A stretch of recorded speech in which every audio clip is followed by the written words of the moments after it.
Саламатсыздар ма оқушылар? Отыра алыңыздар. Оқушылар, бүгінгі сабағымызды бастамас бұрын сіздерге көңіл күй сыйлау барысында математикалық терминдермен бір-бірлерімізге тілек айтайық. Математикалық терминдерді қосып бір-бірлерімізге тілек айтамыз. Мысалы, бүгінгі күндерің 100% жақсы өтсін, өте жақсы өтсін деген сияқты тілектер айтамыз. Ойлануға 1 минут уақыт, ойланыңыз, жинақтап отырыңыздар.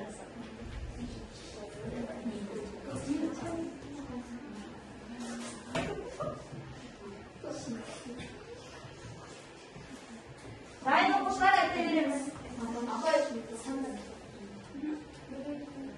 Сандарды, математикалық терминдер, математикалық фигураларды қосып бір-бірлеріңізге тілек айтыңызға болады. Aufschrieben koyamız. Ya, bir-birlerimizga aytamiz. Onda bärilerini satib, bugungi matematika savolini bilsam. O'ta yaxshi. Ayukem. Bärilerini 12 mushalarimiz sog' bo'lsin. O'ta yaxshi. 12 mushalarimiz sog' bo'lsin deysiz. Inobat. Bugun 100% sat bo'lsin.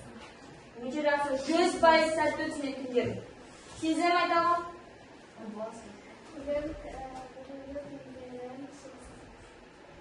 Бүгінгі күндерің шексіз, тұрақты келсін деп айтып болады, ya? Тағы да кім қандай? Фатима, Арайлап. Барлықтарыңызға сәттілік тілеймін. Математикадан 5 алыңыздар. Өте жақсы. Құрманбек, Нұрбек, тағатын айтамыздар.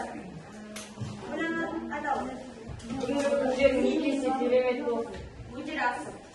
Бүгінгі күндерімізге миллион баған бақыт әкелсін. Өте жақсы. Алдарға сәттілік. Сәттілік тілейміз. Математикалық термин. Бәрі жолдарымыз Оларын ашық болсын дейді. 100% жолдан тас болсын. Математиканы 5 пен бітіріңдер. 90-ның соңына келіп қалды, я? Математика сабағын 5 пен аяқтаңдар. Өте жақсы. Енді оқушылар сіздер топқа бөлгім келіп тұр. Сіздерге әртүрлі фигуралар беремін. Кімге қандай фигура түседі, сол фигуралар бірлесіп топқа жинамыз. Түсінікті? Шаршы, үшбұрыш, шаршы, шаршы. Үшбұрыш, шаршы, шаршы. Үшбұрыш, шеңбер.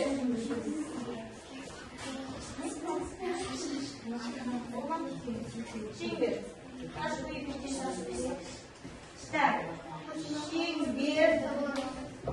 Шеңбер.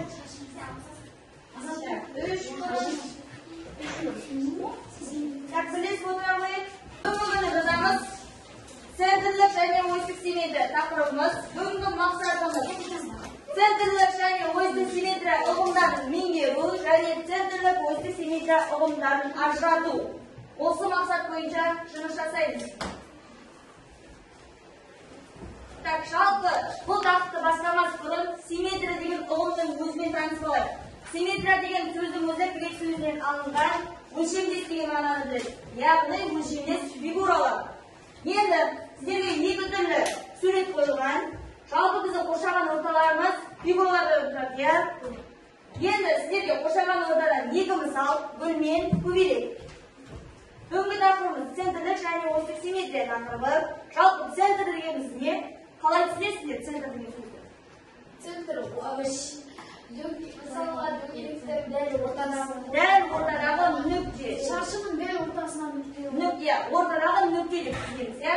Ал осьтік, мысалы координата осьі, ордината осьі, ойгілік осьі дейміз. Осьтіні қалай түсінеміз? Сызықты ойсы. Қалай түсінеміз? Түзу деп түсінеміз.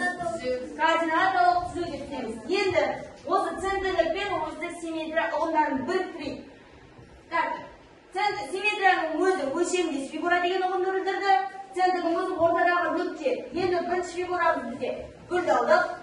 Бөлдің қақ ортасын нүктемен бөлдік. Неше бөлікке бөлдік тұр? 4 бөлікке бөлдік тұр. Ал осьтік симметрияны көбелек алдық. Түзу арқылы көбелекті теңдей 2 бөлікке бөлдік, я? Келесі кеттік. Енді симметрияның ең қарапайым түрі түзуге қатысты симметрия. Яғни, симметрия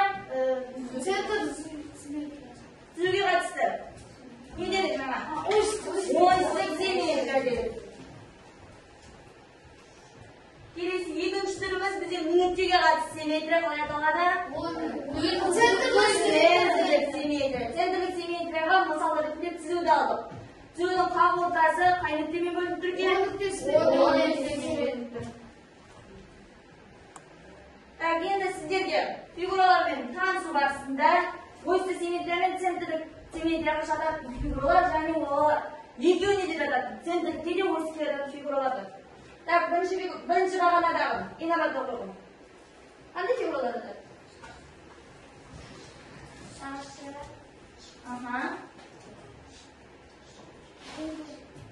Шеңбер.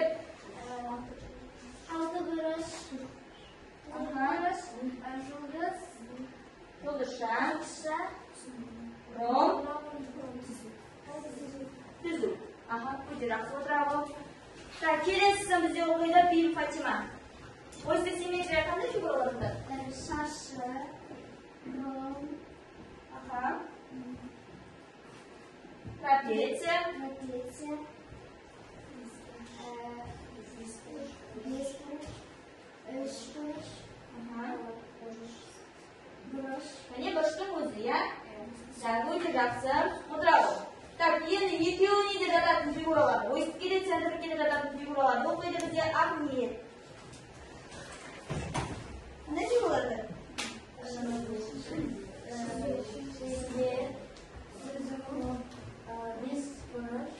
Алты бұрыш.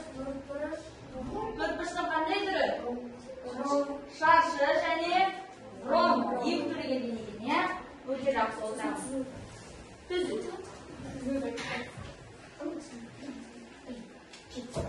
Келесі бізде, егер түзу фигураны симметриялық екі бөлікке бөлсе, онда қандай симметрия деп аталады екен? Осьті симметрия деп аталады. Және ол неше бөлікке бөлініп тұр? Төрт бөлікке бөлініп тұр. Екі симметриялық түзу жүргізіліп тұр, төрт бөлікке бөлініп тұр.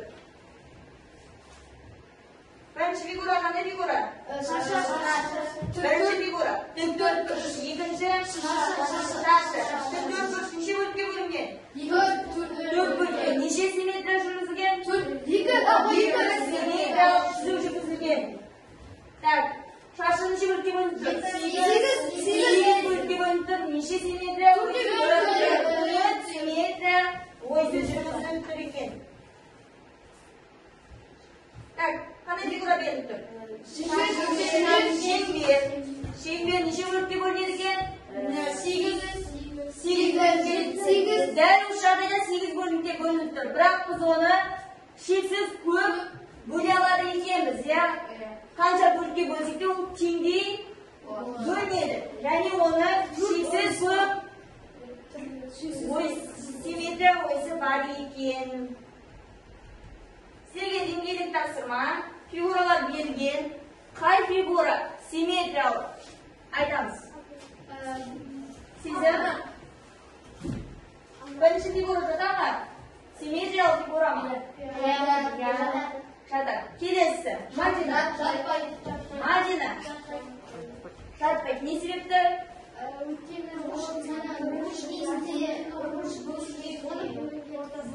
Бір қақ ортасынан бөлгенде өлшемдес фигура шықпайды. Немесе тең болмайды, иә. Так, келесі фигура. Азат айтамын. Жатады. Келесі. Трапеция. Жатады. Не себепті? Өйткені қақ ортасынан бөлуге болады. Қақ ортасы арқылы осьті симметрия жүргізуімізге болады. Және ол екі фигураның болады тең болады. Келесі фигура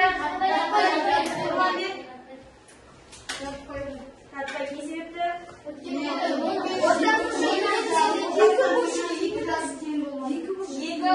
фигура тең болмайды. Келесі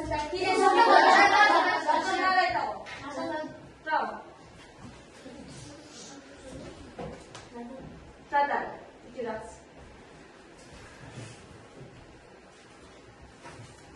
Так, симметрия ұғымы болмаса, егер біз ол симметрия ұғымын таныспасақ, онда мына қалдар болмас еді.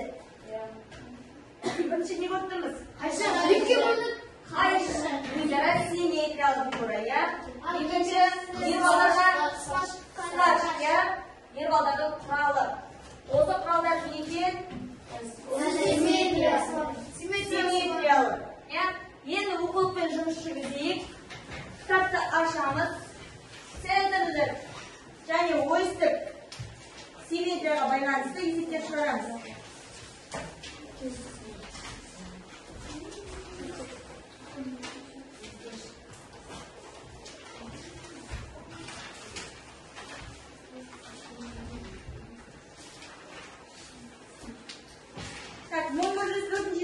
Qaraymiz. 103-bet.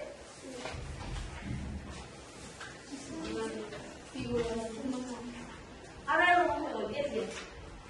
1104 berilgan okudu. Naq figuralardan boshqa simmetriyalar figuralarda qanday olinadi? Ularda tartibga qo'shilib solib simmetriya obyektlarini chizinglar.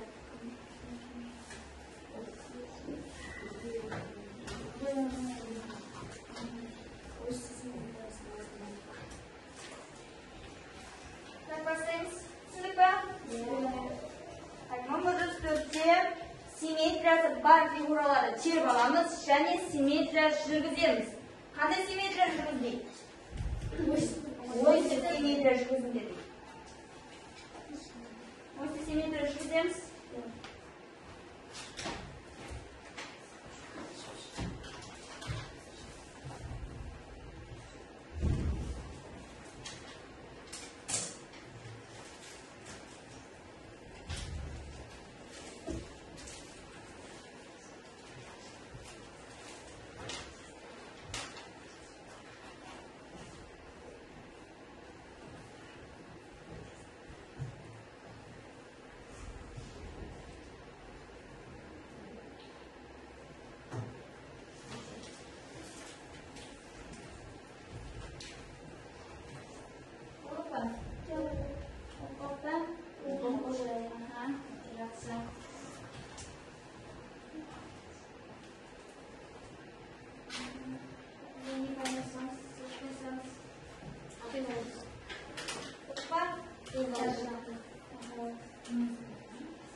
Birinchi figura qanday figura berilgan?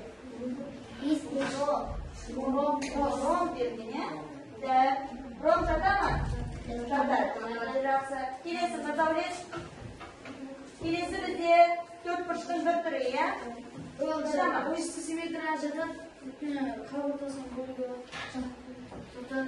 Qav o'rtasidan bo'lsa keng figura shami? Ikkinchi figura. Ikkinchi shaxmat. Shart. Üçüncü figura trapezya. Trapezya. Kelesi figura shunaqa adami? Tashi. Tashi va tekrar berilgan.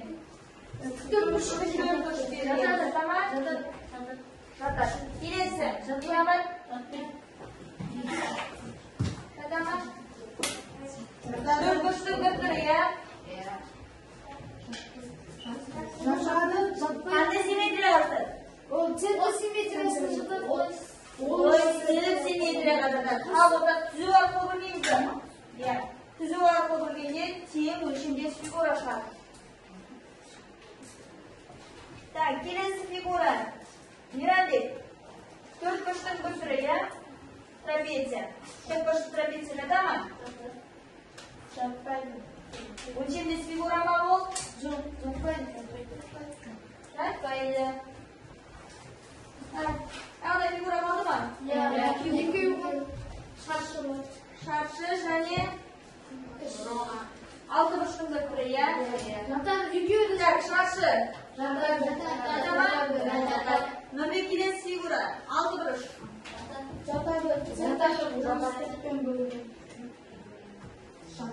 Qanday simmetriya u? O'yinsiz simmetriya. Tak. Bakalım çıkayım.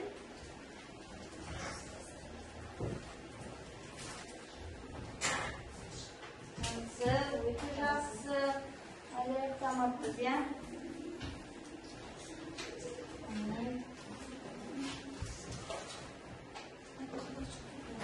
Olur mu?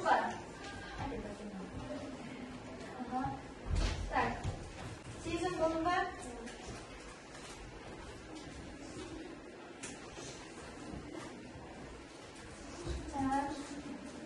Burada yaxtadir, ya, uqluqdan yo'qsa. Yana bunga sababni qo'rqinloq maqsadida bir-birimizga qaratamiz. Qaratish uchun bizga axborot kerak. Axborotga o'zlarimizdan bunga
Так, siz xatlarınızda davom ettirasizlar. Так, o'qiymiz. Dars o'zlari o'qiydi. Qanday chaqdingiz? O'qiydi. Yaxshi o'zbek amaldagi Simetriya qanday? O'zbek simetriya. Yer жатат. Zerto deganda dal o'rtada Center deganingiz nima? dal o'rtada Aha. soqolum Ham o'rtada.